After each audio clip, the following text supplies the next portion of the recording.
Hi, is going to be how we made our annual Scott Coffee Rotary Run a virtual race this year. And we are coming to you from Moorestown, New Jersey. I fled my apartment in the city. I'm staying with my parents, one of whom happens to be the founder and CEO of RunSignup. And so my dad and I are going to talk about this annual race in our town and how we used RunSignup and some other tools to take it virtual.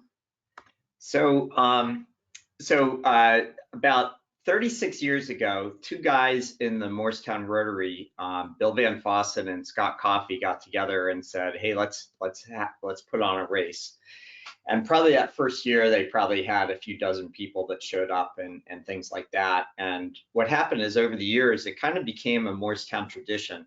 So it's always held the first Saturday of June, and typically we'll get, somewhere close to about 1,000 people. It became like on the USATF list of mid-Atlantic races is the 8K championship, and counted for points for local clubs and stuff. And I had run it a number of times. And then unfortunately in 2006, Scott passed away suddenly. And Scott and Bill were both personal friends, and Allison and her sister were friends with Scott's kids, and so it was a pretty personal loss. And so Bill and I were talking about it, and we decided that we would propose to the Rotary Club to change the name to the Scott Coffee Run. And in fact, that's what we've done.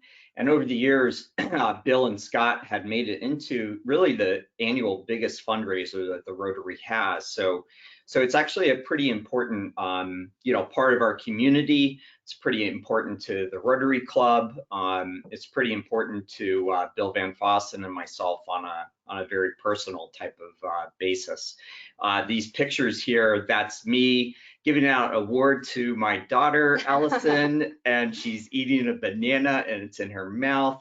On the right-hand upper side is Steven Sigwart. He's the guy that started up RunSignup with me. He's our CTO and resident genius.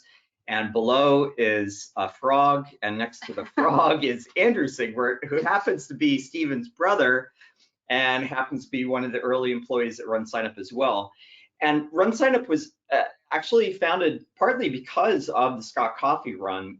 So when I started helping Bill out in the mid-2000s, I actually put the race online, and I come from the technology arena, and I was like, oh, I could do better than that. And then I was like, I don't really like the business model of some of these other registration companies. It really wasn't open enough for my taste and things like that.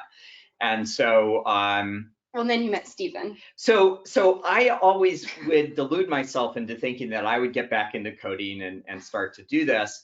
And I realized finally that I never would have time. And so at the time, I co-owned the Moorestown running store with my partner, Dave Welsh. And I started thinking, well, geez, maybe I should look for a person that works on the running store that can also, start helping me develop this thing. And that's when, fortunately, Steven's sister recommended that Steven answer that little blog post ad that I had. And I met Steven in 2009. And the reason we're here is because of that little meeting and because of the Scott Coffee. So this is personal. So for us, it really was not an option not to have the race this year. We're just too dependent upon the financial aspects of this race at the Rotary. So it going from our biggest fundraiser to zero, it just would not have made sense. And so we're like, how do we salvage this? And fortunately, I happen to have some data from all the different races that have started to go virtual. And so we decided that, yeah, let's try to go virtual. At least it keeps people kind of connected. And maybe we can come up with some clever ways to kind of, have fun with this pandemic and kind of help memorialize it in some ways, so like creating a t-shirt that people would want to have to remember this year and things like that. So, how do we put this on? How do we make it go? And it's actually like a mini use case that we think is relevant for pretty much any race that's on our platform. Last year, there were 21,000 races on our platform. And in my mind, there's few reasons why any of those races wouldn't want to go virtual. We all have our own little micro communities. We all have like a Bob Bickle type of story that we feel passionate about our race that we put on. We all have a bunch of participants that have done it for a number of years that feel passionate in supporting not only the cause, but the race itself. And they want a way to feel engaged during this time.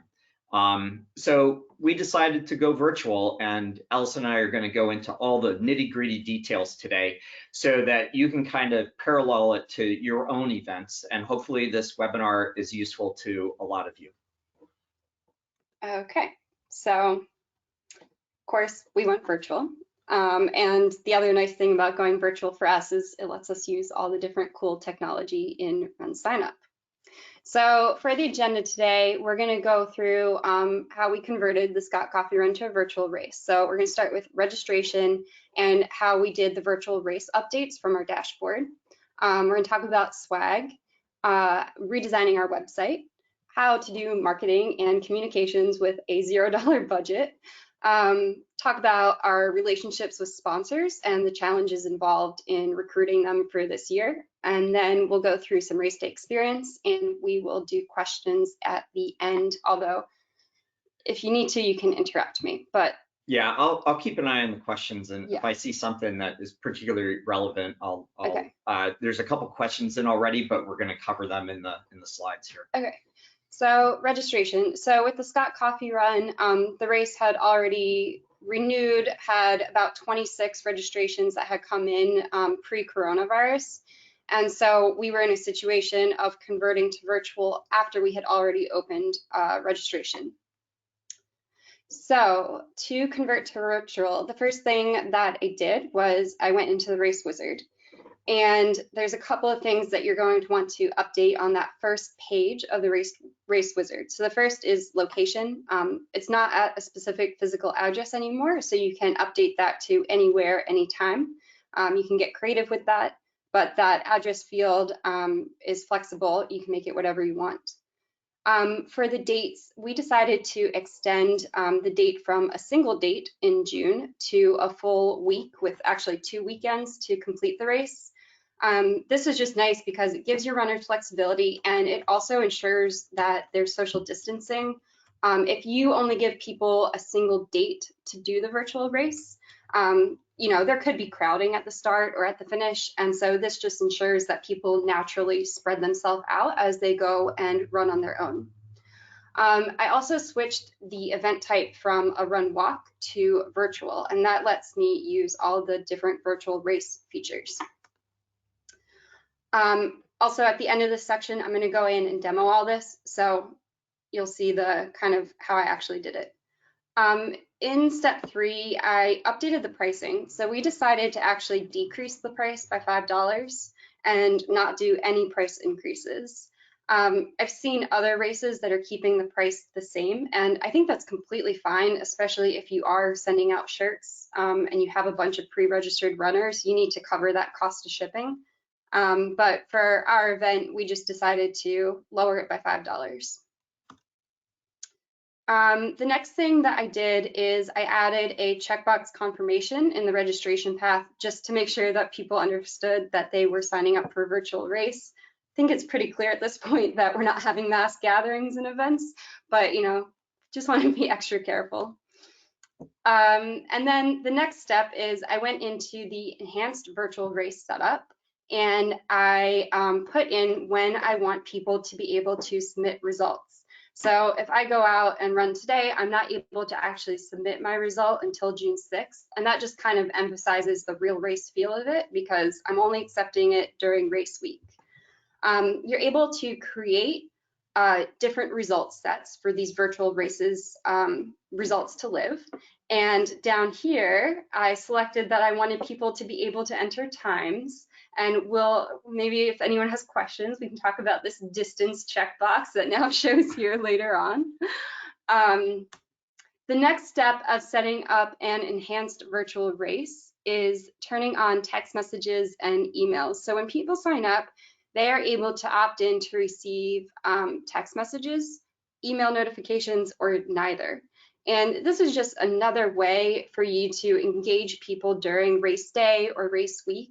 You can schedule and set times for your messages to be sent. Make sure it's when people are actually awake and not super early or late.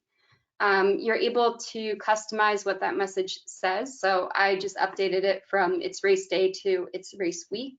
And then it gives them a short URL to go and submit their results, or in the case of texting, to text their results. Just one other comment here is, so we're in Moorestown, New Jersey. Somebody signs up in California, we have the text set up to go out at say 9 a.m. It actually, when you sign up, it uses the registrant's time zone. So when, you know, Megan in California signs up, she will get a text at 9 a.m. Pacific time. She won't get it at 6 a.m. and wake her up and make her all mad at the Scott Coffee run. So the other thing that you're able to do is create a pop-up on your website to let people know about the switch to a virtual race. This was one of the first features that we came out with when we realized that coronavirus was going to hit pretty hard. There's an option where you can give your participants choices, or you can just have it be a single message. For the Scott Coffee Run, we only had 26 people signed up when we decided to make the switch to virtual. And so it didn't really make sense for us to have a pop-up on our website because we were really just beginning to market it as a virtual race. And so to cover that, Bob sent out an email to those 26 people who had already signed up, just letting them know we switched to virtual. We'll mail your packets. Just let us know your address if you want us to send them, or you can come pick them up at the Moorestown Running Company. The other thing that I did, which I think is super important, is I updated the confirmation email. I think it's nice to include a lot of instructions and steps and just really clear, concise language around what your participants need to do to actually complete the virtual race. So this was really simple to go in and just add some text that would show at the top of the confirmation email. I also, when I went in to update the email, there was a banner image of a group of runners who are not properly social distanced on the confirmation email. And so I decided to go in and update that image on the confirmation email to show off our swag, which we'll talk about more later. And then finally, there's a question in here. Yeah. So we have this new virtual bib feature we'll talk about later, and they were asking if that could be part of the email notification confirmation, and that is coming shortly. We had to do some other technical things to make it easier to distribute, and those are just about done, and we'll be adding them. We'll be adding that virtual bib in a lot of places over the coming week or two. Cool. So the last thing I did was I updated our donations page, and our township is using GiveSignup to collect donations for COVID-19 support. So they set up a simple donation website. It's actually raised close to $15,000 now on GiveSignup. Yes. And we decided that we also wanted to use the Scott Coffee Run as another way to raise money to help families in our town who are in need. And so just kind of, I would recommend if you have donations as part of your race, make sure it's tied into COVID-19. I think it's really great for people to know that they're helping when they sign up for one of these events. So I think it's great to find a charity partner or something that's very local that you're raising money for. But making that language very specific to how you're helping out right now, I think goes a long way. So I'm going to go into the race dashboard. Well, actually, I'm going to start by registering so you can kind of see what the flow is from the participant's perspective. Already signed up for, I'm going to go on here, sign up one. I'm already signed up for the 5 miles, so I'm going to register myself for the virtual 1 mile. And I'm going to do a team here. So this is a caffeine challenge team. This is just a fun thing that we do for, you know, kind of incentivizing groups of people to sign up together. This is my checkbox to confirm that I understand that this is a virtual race. This is my t-shirt option. Because I'm logged in, it pre-selects my size that I have saved. And then I'm actually displaying a little image of what that shirt is going to look like here. You can click on it and I can expand that to get a good look at it. Oh, actually, one other thing I'll just note here. I did add a no shirt option, so people that don't want to order a shirt get a $7 discount on their registration fee. So just making it as flexible as possible. This is the donation page, so making it simple for people to add a donation to their cart. This is the shipping option, so if I'm out of town, I can add on shipping to my cart total. And this is where I'm signing up for how I want to receive messages for race week. I'm going to sign up for text messages, and it pulls in my phone number where those text messages are going to be sent, although I can overwrite this with a different number that I want the messages to be sent to. Because I signed up for shipping, the system is validating where my address is.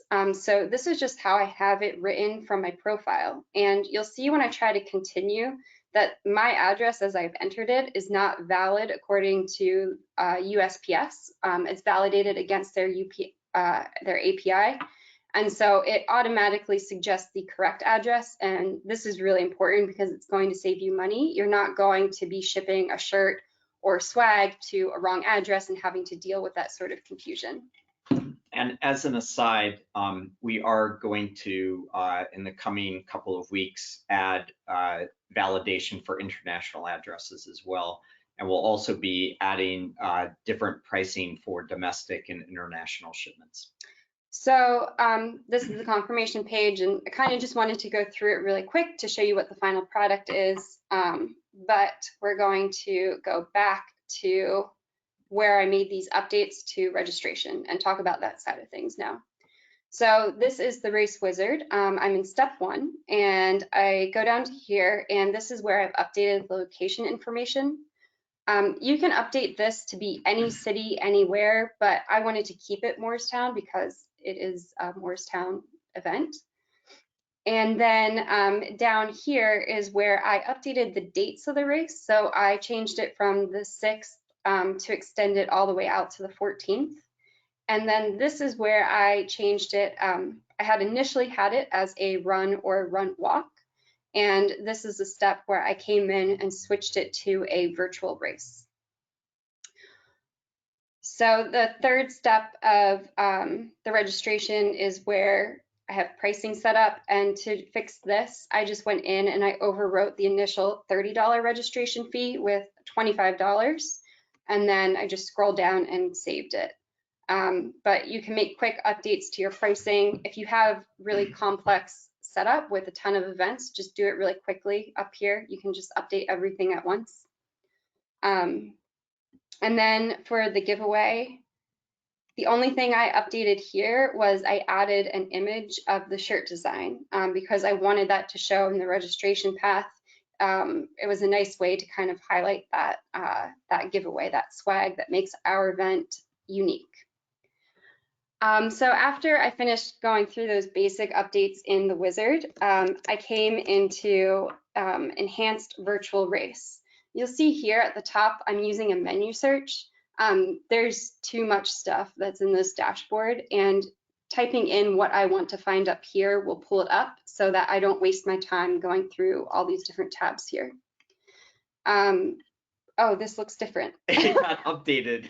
It got updated like about an hour ago. Okay, yeah, so I actually have not seen it look like this. There's a lot of stuff that's happening in RunSignup. But so my screenshots are now out of date in my presentation because I didn't edit it in the past 30 minutes. There you go. Okay, so I'm gonna try to show you what I did. So I came into here and I turned on enhanced virtual features for the virtual 8K. And you can come in here and you can enter the different instructions or specific instructions that you want to show in the registration path. And then I came down here and these are my results settings. And so I want them to line up with the dates that I'm letting people do the virtual race. So from the 6th to the 14th. When I came in and set this up, I didn't have a virtual results set for this year. And so I just clicked create new results set and I named it virtual 8K.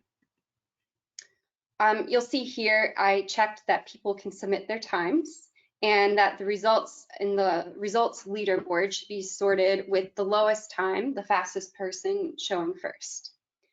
Down here, I've added a tiny little bit of validation.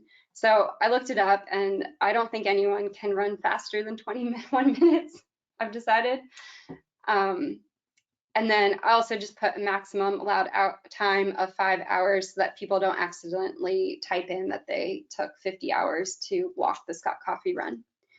I've also checked this setting to let participants indicate that they finished the run, but don't make them provide a time. And that's just really broadens the participants that you can appeal to, because I may want to say, hey, I finished, but I may not want to submit my time. Which may happen if I don't get the goal time that I have set for this race this year. And then if you have a really competitive event and you are doing prizes or something and you want to make sure that people actually did the run, you can require that they go through race director approval, and that will make it so that you have to go through and validate each of those results that have been submitted. Again, I don't think it's really necessary for like this fun community race, but if you have something really competitive, that could be a nice feature. And then previously I had set up my messaging on that same page, but it's here now. And so I've turned on text messaging for my event. It's free to do, and it's a nice option for participants that want to receive and submit their times via text message. Coming down here, I've put in the times when I want my message to send. So I just set it now and it will send when, it says it's going to send. This is the text message and this is the email that's going to send. And we just added this text message preview the other day because people didn't know what this was. And so this is the text message that your participants are going to get. And you can't send a ton of text in a text message, but I can see here, I can add 54 more characters to my message if I want to add some more content. With the email, you can do as much as you want. There's also a source code, so you can get pretty creative with what you want to display in this message. Okay, so I'm going to quickly show you. These are the different notifications that go out, and the one that I spent time updating was user registered. So you'll see here is the banner, and this is the part where I put in my text. And I'm lazy, so I use the same text that I have on my website, explaining the steps of my virtual race in my confirmation email, and that also means it's very consistent. Finally, I wanted to come in here and show you this postpone and cancel option. If you are switching to a virtual race, you have a ton of people already signed up. You can just switch here that the race was changed to a virtual race, and you can let your participants know what that messaging is. It can give them updates about what the virtual race is going to be. And this will just appear as an extra pop-up on your website that participants can X out of. If you're giving your participants options, you have the flexibility to let them know that they can choose different things, so they can either, get a refund if you want to offer that option. If you don't want to offer the option of a refund, maybe your only options are switch to a virtual race and make my registration fee a donation. So this is highly flexible, highly customizable, and it's just a nice extra tool if you've got a bunch of people registered and need to convert to virtual. And then I think the only other thing that I didn't show is donations. So just to change my donations, I came into setup and I updated the description for my donations. I set a goal and I updated the logo. So that was a quick change. Okay, we good to move on? Yes. All right. I'm just answering some of the questions that are coming in. Thanks. All right, so swag, t-shirts. So this year's shirt design is really clever and really fun. Thank you to Andrew Sigwart for doing that for us. This is just the front of the shirt. This is the back of the shirt. Scott Coffee Run, he came up with the creative slogan of this year, it's not just the coffee that's filtered, and we have the picture of the masks. If you don't have a design guru like Andrew, you can create a design using a free software like Canva. And also, t-shirt companies generally can help. There may be a small fee attached to any sort of graphic design, but I think because design software is becoming pretty accessible, if you just ask around, I'm sure you'll be able to find somebody in your community or network who would be able to help you out with a shirt design. So for us, we did actually want to make it specific to this year and this really weird situation that's going on, and I think that's okay. I think it's important to keep the design tasteful. Andrew was fortunately really good at keeping it tasteful. My initial iterations on this shirt were awful, but you can still make it about these times. And then just below this is a Facebook message that RunSignup got from somebody who was looking for a medal, one that represents this times, for a virtual half marathon she had completed. So people want something to remember this very weird time, and you can use your swag to do that. It's kind of makes your race unique, and make sure that you do tie it into your typical annual theme and what your race actually is about.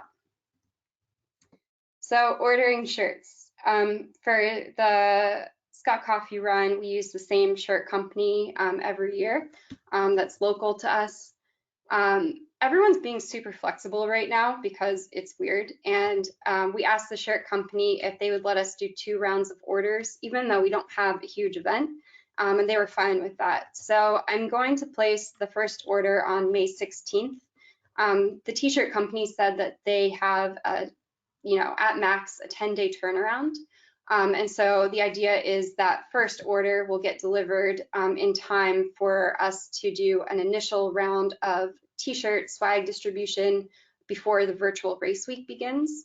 And then we're going to do a second order at the end of the virtual race week on June 15th, and those will be delivered later in June. If you don't have a shirt vendor, you can ask your timer for a recommendation. Or to actually do the shirt ordering, design, fulfillment for you. A lot of timers are offering to not only help order, but also ship. And then there's also other fulfillment companies. And yeah, if you go to runsignup.com/go-virtual, I just answered this question on the chat here. There are lists of resources in there, and you'll be able to find some ideas there. But what we're finding is that a lot of timers are kind of switching their business models. They're kind of the professionals in this community. A lot of us will, do our race and put it together once a year, but timers do it repeatedly. And so they've got this set of connections and knowledge and set of people that can lend a hand, and their businesses are struggling, to be honest, and they're looking for sources of revenue and ways that they can help out.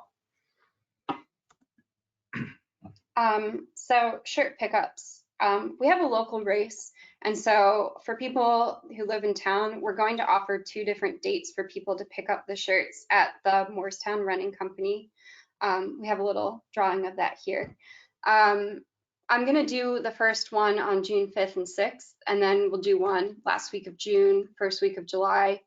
I don't know what things are going to look like the first week of June. And so I've communicated in the website, in the confirmation email, in all sorts of communications that we're doing, that we're going to email all participants a specific plan on how they're going to be able to pick up their shirts the first week of June. And so kind of what I'm thinking that my plan is going to be now is I'll get the shirts delivered to me. I will put them in bags by transaction. So I'll put people who signed up together, I'll put all their shirts in a single bag. Our sponsor, Locus Coffee, came through with some coffee samples for the first number of participants. And so I'll put those in the bags as well. And then just depending on what the situation looks like, we'll either hand out the shirts outside of the running company or potentially inside of the running company. And then the Running Co. is also helping us out by offering to deliver shirts in town to anyone who makes a purchase from the running company. So it's a nice little cross promotion. You buy a pair of running shoes and the Running Co. will drive them to your house along with your Scott Coffee t-shirts and swag. So that's how we're going to handle the shirt pickups in town and shipping the shirts.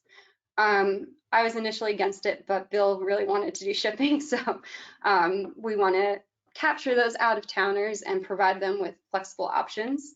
And so we are charging a flat $7.50 fee for shipping. And I set this up in the race dashboard as an add-on. And I also set up shipping address validation only for people who select yes to shipping. So I don't have that extra step for people who are just picking up in town because I don't care what their address is for shipping. And it kind of is nice for that. So I think that we'll probably end up shipping around 100, maybe more shirts. It's not a huge amount probably. Depends on if people on this webinar sign up. Yeah, if you guys sign up, then it'll be high volume. But my plan is to just do it myself, DIY shipping, using USPS, first class mail. Bob walked down to the post office and asked them, how much is this going to cost? He just took an envelope, took a shirt in it, asked them, what is the cost? Yeah, we're just going to use little tie-back envelopes, Yeah. you know, 10 by 13 or whatever that size is. And you can shove a couple shirts in there. So yeah, and so estimate that the cost is $3 to $5 for each package. If it's over a certain weight, it's going to be a lot more, and that's why it's nice to have that buffer. And then to do this efficiently on my own, because I don't have any formal shipping software, I'm going to use RunSignup's bib label printing. And what that lets me do is I can put in data for, first name, last name, and then the shipping address that I collected in registration. And then that will just print out on bib labels, and I can put those on the envelopes. So it's just kind of a little workaround, repurposing bib label printing for shipping labels. The only other note is that you want to make your shipping timelines really clear to participants. There's kind of two ways that virtual races do it. So one is batch shipping, which means you're going to be sending out shirts multiple times throughout registration process. So for us, we're going to be doing it twice. We'll do one round of shipping when we get that first order of shirts in the last week of June, and then do another order the last week of June when we get the last shirts in. And then the other option is mass shipping. So you just wait until after your events happened, you put the order of shirts in after the events happened, and you do a one-time sending. And so participants would expect to get their shirts, 3 weeks after they've actually completed the event. And the thing is that people are super understanding. Nobody expects overnight delivery or anything anymore. So just be sure that you communicate really clearly about when you're going to be shipping, and participants are going to be fine with it. If you're shipping more than just, a couple dozen or up to 100 shirts, it's best to talk to your timer. Like Bob said, they are the experts. So timers, fulfillment companies, and professional platforms like ShipStation or ShipEasy are going to help you out. And this is the link to our Go Virtual Hub.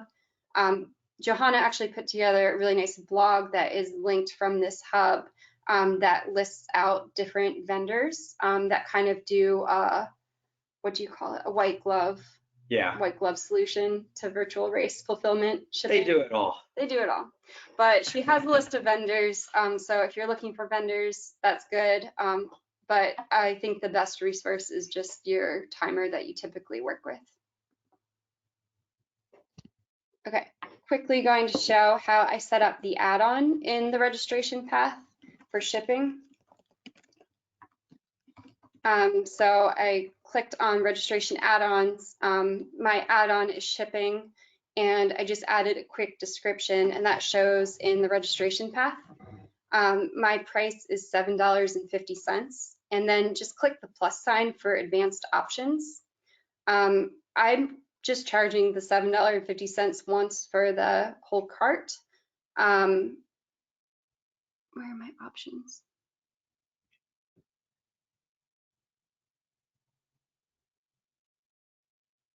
Oh, it's just a yes or no. Oh, sorry, I forgot how I set this up. This is just a yes or no thing. So you can just set this up exactly like I have. They can either say yes or no to it. I thought I had set up options previously. No, I just forgot what I did. But this is how you can set up really simple shipping option, and then type in shipping and go into shipping. And I only ask for certain add-ons, and that's for the shipping add-on. So if I go down to advanced settings, right here, I'm requiring a valid US shipping address, and my system will suggest a standardized shipping address for that. And then I'm also only asking for one shipping address. I don't want to make it complicated and have, you know, different people in the same transaction putting in different shipping addresses. Just keep it really simple.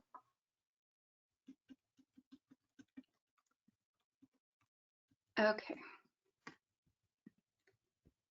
So this is my favorite part. It's the website. So I took a fair amount of time to rebrand the website so that we could promote this year's virtual race. The first thing that I did was I updated the race theme. So Andrew made a new logo for us this year, so I uploaded the new logo. And previously we'd been using this 2017 custom color scheme, but I changed it to black and gold, which is our high school and our town sports teams colors. So it's kind of, very community oriented. And the coffee mask, just so that people understand, that's a coffee filter on the mug there. Yeah, Andrew's very, very clever. Very clever, very creative. The next thing that I did is I went into the menu order and I hid some of the content that wasn't relevant for this year's virtual race. So like I was talking about before, we're just kind of making this casual, not competitive. I'm not validating people's results that they submit, and so we're not going to do awards this year. We're just keeping it simple. Submit your time, be proud that you finished, but we're not awarding anything. So I decided to hide certain content sections that I had on my website, but it's really nice using the RunSignup Bruce websites because I can just unhide it next year when we have a normal in-person event, because I do believe things will get better. And we can unhide it, we can have a word showing again on the website, and just kind of shows you the power of the RunSignup Race websites. And then I made a cover page. I think it looks really nice. And these are just kind of some of the items that I included on my cover page, the different sections. So I used just a custom text section to include directions on how the virtual race works, same content that I used in my confirmation email. I took the opportunity to really continue promoting swag. I linked to a RunSignup FAQ for participants on how they can submit virtual results. Just in case they don't know how to do it, it's pretty simple and intuitive, but it's really nice to be able to repurpose RunSignup's guides that are written for participants, because I don't have to waste my time explaining stuff.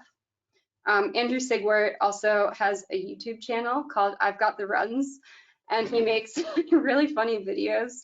And I put some of them on the cover page. Also included a countdown clock. With the cover pages, you can have a lot of data-driven elements. So like a top fundraiser leaderboard, price increase notifications. Total distance for your challenge now. Stop getting ahead. And then, of course, I have to promote canva.com. And I'm not getting paid by them or anything. I just think it's a really, really great website. And I like their CEO. She did a really nice podcast on how I built this. And I think it's just a cool company and it makes stuff look really nice. So I'll just quickly go into dashboard. I'll show you the menu order. So actually, I've created a lot of different custom content. So this is how you can choose to display it. You can choose to display it as a section on the website or as a menu item or as a sub-menu item. And then I came into menu order and I just clicked hide for things that weren't relevant for this year. And that's just automatically updated. Came into race theme. This is where I updated my color scheme. So we have a couple of set ones, but you can continue to add and save new custom color schemes. So if we want to, we can go back to this one at some point. You can also upload your logo here. And then this is where you make your cover page. And so you can continue to add different content. So here I've added sign up tiles and I can add a title like sign up today and I can scroll up and click save and then go to my website and you'll see I now have that little text of sign up today. The cover page is super easy to update and design. You can come in here and edit content at any time. So one of the content sections I have is the opportunity to volunteer to decorate the race course. I want to get kids out, you know, doing fun chalk designs along the course to motivate the runners during the race week. Hopefully nobody runs them over while they're doing their chalk designs on the. I think I wrote that you had to have a parent with you while you're doing it. There you go. I was like really Crossing careful. guard. Yeah. There you go. But it's super easy to come in and add this. I just uploaded a background image from Canva that I had made. And then on this side, I wrote quick directions on how to submit results and I added buttons. And this goes to the link where you can post results on Scott Coffee. And this goes to a custom URL, which is our FAQ page on how participants can submit results. The other nice thing is it's really easy to rearrange the order that you want this stuff to show in. So come in here, drag and drop, very simple. For making different banner images and content images, you can come in here and you'll see that it suggests that for full width images, use 2000 by 800 pixels and half width 900 by 360. When you go to Canva, you can create a design, you can do custom dimensions, and you can type those dimensions in here. And that will give you a canvas to create a design. You have lots of templates. You can add in different elements to it. And then this is just the cover page banner that I did. So it's the file that Andrew sent me, and then I added in the name of the race on top. So designing your website is really fun to do, and it's kind of a nice thing that you can do to promote the virtual race, make it fun this year. Okay, marketing and communications with a $0 budget. These are the assets we have for marketing. We have about 2,800 emails from past participants for the Scott Coffee Run. The Moorestown Turkey Trot, we have an email list from that we used, and that has about 800 emails after I removed the duplicates from the Scott Coffee Rotary participants. Bill is promoting this to the breakfast and lunch Rotary Club members. And then we also have a Facebook page for the race, and that has 897 followers. We're using RunSignup's free email marketing because it's really easy to use. There's dynamic lists of participants, so it's really easy to send to all of your past participants, exclude your current participants. You schedule an email, the data is going to automatically update to include those participants that have already registered or haven't registered yet. It's really easy for me to upload custom email lists, so it's really easy for me to upload the list of turkey trot emails. Really simple templates. They aren't beautiful, but they get the job done. There's really good reporting on the back end, and as you continue to use RunSignup's email marketing, that reporting and analytics is going to get a lot better over the year. Email marketing at RunSignup is also integrated with sponsors, and so that's really nice to just automatically have your sponsor emails that are hyperlinked to the sponsors' websites show on all of your emails, so you don't have to go in and add a bunch of content. And then most importantly, it's free, so if you're paying for a separate platform, using our free platform is a nice way to save money. So the first email I sent was on May 1st when we announced that we were doing a virtual race this year. I just used the same content of how the virtual race works. It has the nice sign up and donate buttons on the email, and then I also included an image of the t-shirt because that's kind of the hook for this year. The second email I sent out on May 5th. This was for the Cinco de Mayo promotion. We told people to sign up with the coupon before they start drinking margaritas. And again, just had this simple sign up and donate options. You'll see I updated the banner for this email. And then my third email is going to be next week, and it's going to be a call to action to sign up to guarantee your race week t-shirt. So before I send in that first order for t-shirts. The other thing I did was I updated social sharing so you can control what people share about your event. Previously, we had images of runners on here, and so I updated that to be swag and then just put a simple description that shows. If your social sharing doesn't update automatically, just Google Facebook debugger. You have to enter in your race URL and it will scrape the website and give you your new images. We're doing somewhat frequent Facebook posts, kind of a mix of showing the shirt design and Andrew's cool logo artwork, and then pictures along the race course. This is just a house that's along the race course with some posters that are out. And we use Race Insights on the dashboard for source tracking so we can better understand where signups are coming from. So breaking this down a little bit, I can click in and I can see exactly how many page views, signups, and money each of my specific emails so far has generated. And I also created a custom source code for our Cinco de Mayo Facebook post. And you can go in and see exactly how many people came from Facebook. And then you can also dig even deeper into where an individual came from for their sign up. And this one was just funny because Steven signed up and his referral source was GitHub. So we knew that he had just been deploying code and then decided to sign up for the Scott Coffee race. So that was fun. And I'll let you talk about this. Yeah, so a number of years ago, we introduced this idea of a caffeine challenge. And basically, we turned on groups and teams. And we said, if your team gets to over 20 people on it, then you're going to get a free pair of running socks when you do your packet pickup.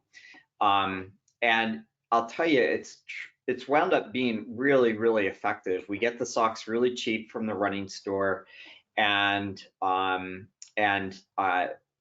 teams wind up kind of self-promoting.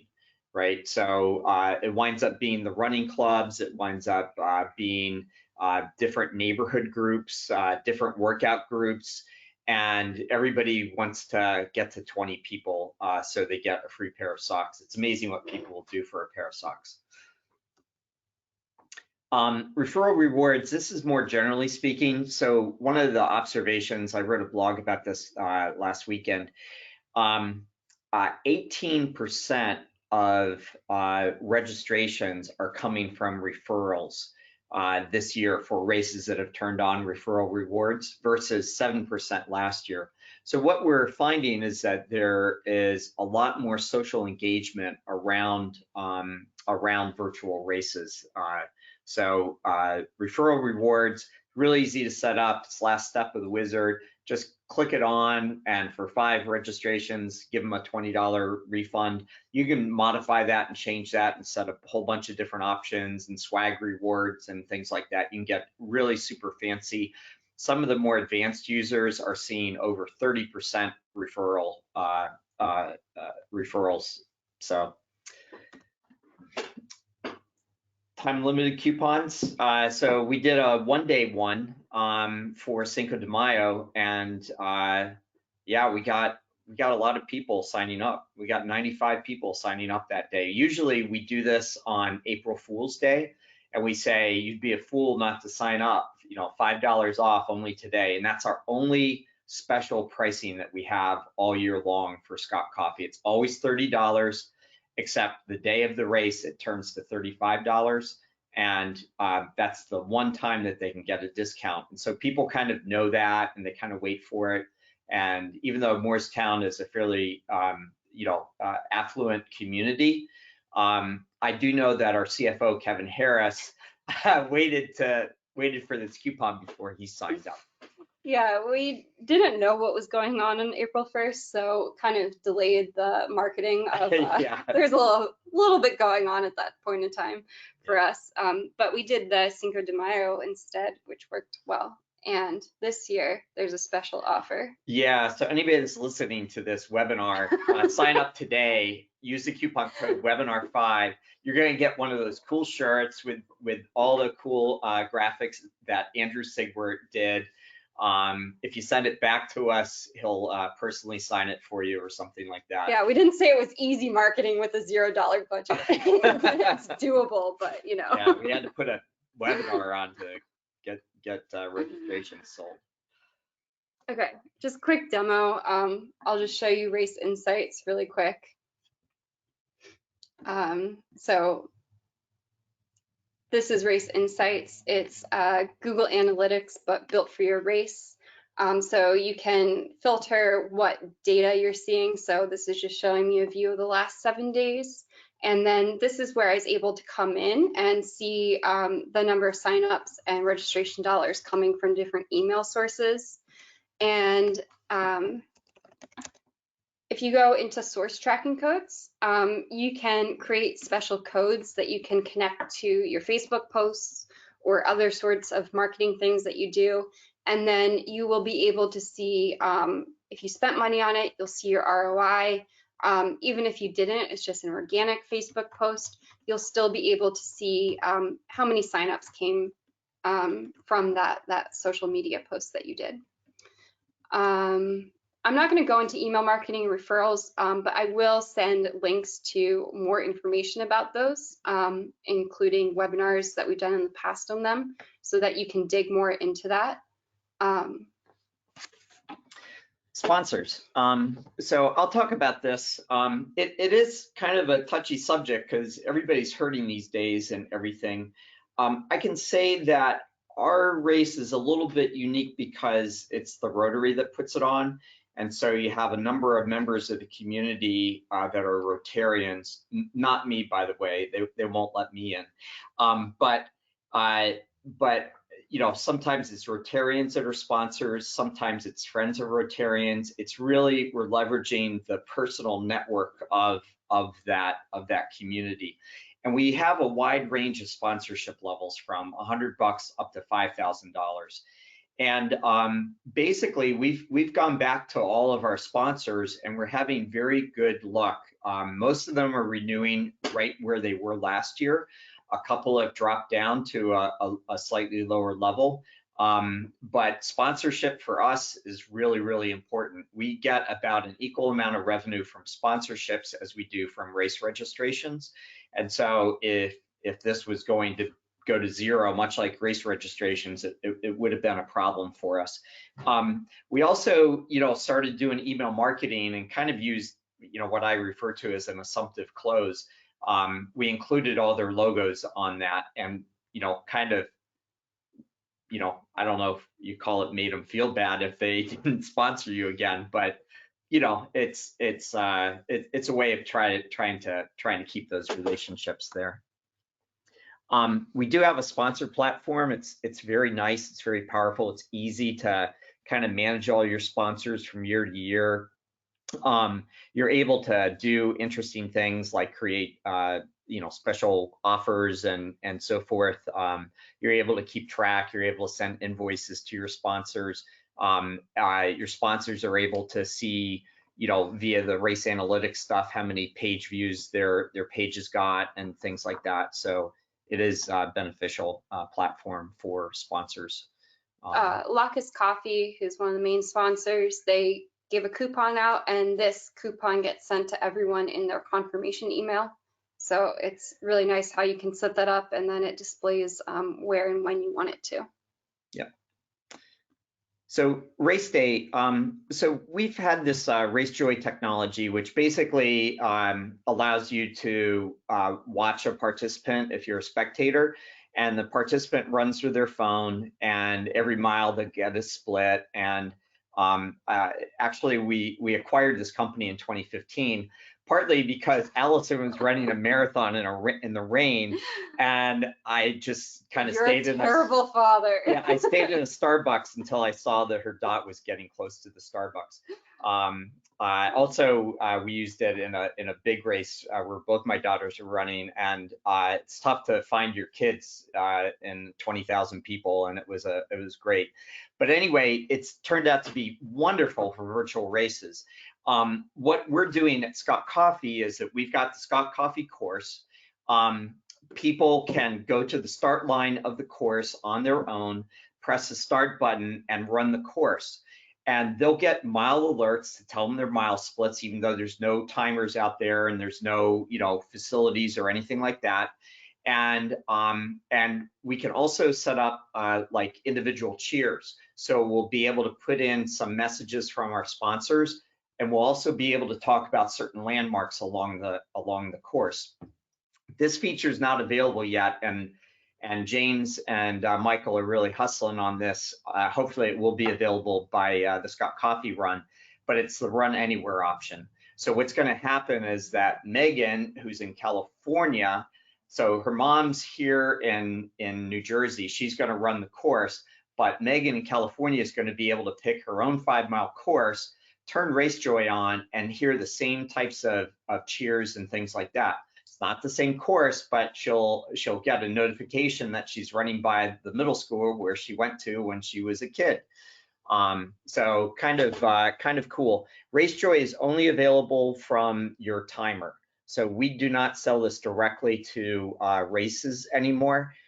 There's too much support, too much customization of uploading the maps and all that kind of stuff, but it's a service that your timer can provide. And we have well over 300 timers that are certified in providing this. So there's plenty of that around. Also, you're able to submit your results. So you just go out with your watch and you can submit your results. It's really easy. You just go to the results page, you click on that little button next to the friendly woman, and then you search your name and then you enter in your time. Real simple, and you can update your time. So if you get a better time, you can come back and fix it. And when you fix it, you'll move up the result rankings. We just released virtual bibs, so you can give people a bib that they're able to print out and wear for their race. So we're going to encourage people to do this for the Scott Coffee run. The messaging will be something like print out your bib and take a selfie with, hashtag Scott Coffee 8K. And then we also have finisher certificates. I didn't design them for Scott Coffee yet because I still have a couple weeks, but I just used these screenshots from my virtual dog jog test race. And then use a hashtag for race day pictures. Pretty simple, but don't forget to do it. We didn't create a new one for this year, but we're just going to recycle the one from last year because it already had posts on Instagram. And that's just nice to have a good starting point. That's the end. Oh man. Made it in a minute under an hour. We have a ton of questions, and I can't remember which are the ones that I wanted to ask you. I think you wanted to start with the big one. Oh yeah. Or did you want to ask me? No, I'm demoing it on mine. Oh, I have okay. it pulled up. So like, what if I want to have a challenge, Allison? What if I want to run across the state of Tennessee or down the New Jersey Turnpike or Man, Parkway? that was super smooth. Yeah, we're practice professionals here. Okay, so we can do challenges now. And this is something that Stephen built over the weekend. So of course it's live and functional now, and there's a lot more that's coming. So coming down to this enhanced virtual race, which is where we set up the time submission for the Scott Coffee Run. So with a challenge, you're still going to have a period of time when people can submit their miles or kilometers or whatever you want it to be. And we want to turn on this filter for letting people submit multiple activities, logging multiple days that they've done distance. Instead of clicking time, I've clicked distance complete. And my tally type for my event, because it's a 100-mile challenge, is going to be distance in miles. But you have a lot of flexibility with this. One of the things that I had seen Semper Fi Fund do a couple weeks back was a push-up fitness competition. So if they want to do that again, they can do push-ups instead of miles. So it's really flexible. And I will show you how it looks on the front end when you go to submit your results. So I'm going to go here. I'm going to go look up my entry. And I'm going to submit it for my 100-mile challenge first. And I come down here, and I already have my miles logged for the 5th. I'm going to go in and add another activity for the 6th. And did 6. And then this morning, I ran 5 miles. And people can come in here and add fun comments. It's fun to add, little emojis and little descriptions of your activity. And then when I'm done, I can click submit my activity. Actually, I wanted to show you how I can do this for my other one.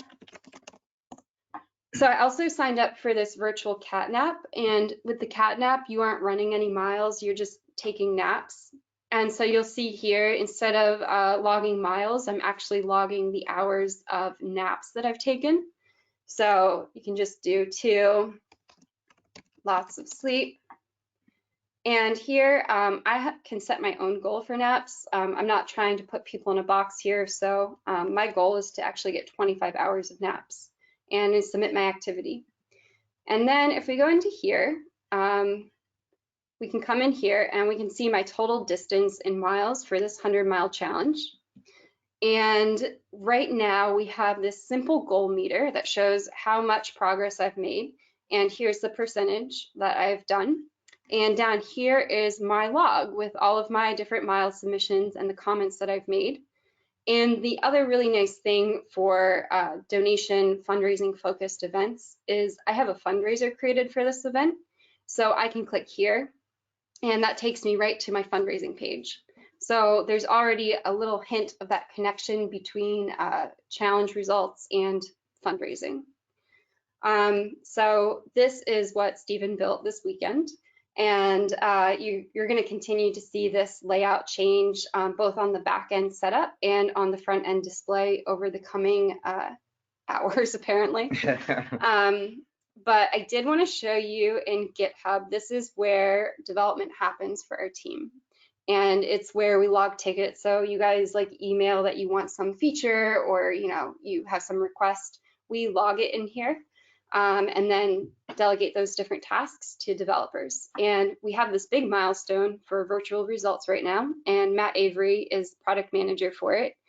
And this is kind of where we're heading with challenge. So I'll let you talk about it for a minute. Yeah, so if we zoom in here a little bit, you'll see that the individual page will show an overall goal meter. So you're able to set goals, both overall goals the race director could, or you can leave it open and participants can set those goals individually themselves.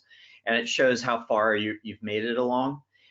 This is a badge. We're going to be adding the idea of milestones. So as you progress, say it's a 500-mile challenge, you get a milestone every 100 miles that you go, and that milestone will be a different badge that will appear. You'll be able to see those badges appear whenever you earn them in your activity timeline. You see the activity timeline here is by date that you'll be able to scroll through and so forth. And then the badges will also have a certificate version to them. And you'll be able to do creative things. Or certificates, basically you lay down an image and then you can lay down participant information on top of that. So one of the ideas that we have is that the milestone image will have a bunch of different templates for you, but one of them will be a postcard. So if they're running across Tennessee, you'll be able to send a postcard basically to them, and it will fill in their name on the right-hand side, and you'll have a little message, and you'll say, hey, you're 100 miles into your cross Tennessee, welcome to Nashville. We're also developing an interactive map. So this is actually Google Maps that's going to be here, and it will show where you are in your progression along that automatically. And because it's full Google Maps, you can switch to satellite view, you can zoom in and see exactly where you are and things like that. We're also going to be adding this idea of having multiple activities. So in here, we've got 2 activities, lumberjack axe throws and frisbee tosses. So the number of throws, so it would show you the overall number of throws and then the individual type. And very hipster. Yeah, this is very hipster, but there are a lot of triathlons out there. And so this is perfect for a triathlon, and you could make it kind of a team-oriented thing. So that's the other thing that's going to be coming is teams. So Allison could do the swim, I could do the bike, and Marlies could do the run, and you'll be able to show all those things on this team page and so forth. So we're super excited about this challenge stuff. We've seen a lot of success with customers. We also think that this will continue on kind of post-pandemic because it will be utilized as a potential training vehicle for people to train to prepare for Scott Coffee. So we could put a challenge together next year for the Scott Coffee race during the month of April and May, leading up to that first weekend in June, of getting ready to do an 8K. Because a lot of people, like 8K is unusual for them. They might go to 5Ks, but they'll need to train a little bit harder for that. Yeah, so if you want to start coming up with a challenge now, it works. Like you saw on here, I'm able to log activity. The leaderboard shows me, I have this page, it shows my goal progress. I can also set my own goal if that's how you want to design your challenge, but you can start creating a challenge today. I do want to emphasize that we have the Scott Coffee run every year. It's a race and it happens once a year. It's annual, it's very well known. There wasn't a point to trying to make that a challenge. Right. So if you have an annual race and it's a one-time occurrence, keep it as an annual race. You could add on a challenge component as a separate event. You can do a multi-race bundle to cross-promote them. But if you have a special town event like the Scott Coffee Rotary Run, keep it as a virtual race, virtual results, race joy oriented. I'm going to piggyback on that. We've got a couple questions in, like to paraphrase them, like I've got a September race. What should I do? I think that kind of the easy answer and the safe answer is just make it virtual now. And if you add on, if it becomes apparent that you'll be able to put your race on in September, then you can add that later. A little bit more aggressive version of that would be to kind of do a combined version of like what Scott Coffee is normally and what Scott Coffee is now. So basically create 2 events, and the virtual event is $25. The real event is $30. Tell people that the real event may not happen, and you could add a custom question, much like Allison did, that if they sign up for the real event, that there's a chance that it may not be able to happen, and that they agree to go back to the virtual event, and that you'll automatically refund them $5. So they're not losing out on anything. You're minimizing your risk. There was a whole lot of risk when people entered in on this. Like are people going to want refunds and everything? Now you're in a position that you can manage all that. Another question several times here, free events. Would you want to do a free event? How, why? Yeah, I did a webinar with Brian last week on free virtual events, specifically with a donation and fundraising focus. I think it's a great idea when you have a cause because it broadens your audience. You can get anyone to participate. You can ask for donations, a soft ask when they sign up. And most importantly, you're expanding your email list. So now is a great time to, put things in place for when races do come back. Kind of doing really fun, low-key free events can help build up your marketing list. And then when you are ready to have an actual race, I do believe there's going to be a ton of pent-up demand, and you're going to have a much stronger position to do that. So I think free virtual events are a great idea. Okay, we've been going a really long time. There's a bunch of questions. We'll answer them individually, and then we'll get back to everybody afterwards. The slides and a recording of this webinar will be available. You'll be able to fast forward through it so it doesn't take you an hour and 15 minutes. The one final question is, what are the registration numbers for Scott Coffee looking like? Let's see. So we're at 265. So on this day last year, we were at 348 participants. We started marketing about 6 weeks after we would normally do that, so pretty happy about that. Last year's race had 858 participants.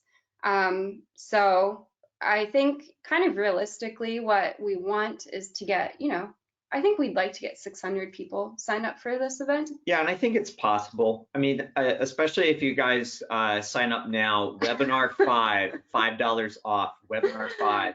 If you stuck with us this long, you kind of owe it to us, right? Or maybe we owe it to you. I think we owe it to them. Okay. All right. Anything else, Allison? No, we will send a follow-up email later this evening, probably after 5, because it's really beautiful out, and I think I'm going to go for a walk right now. All right. All right. Thanks, everybody.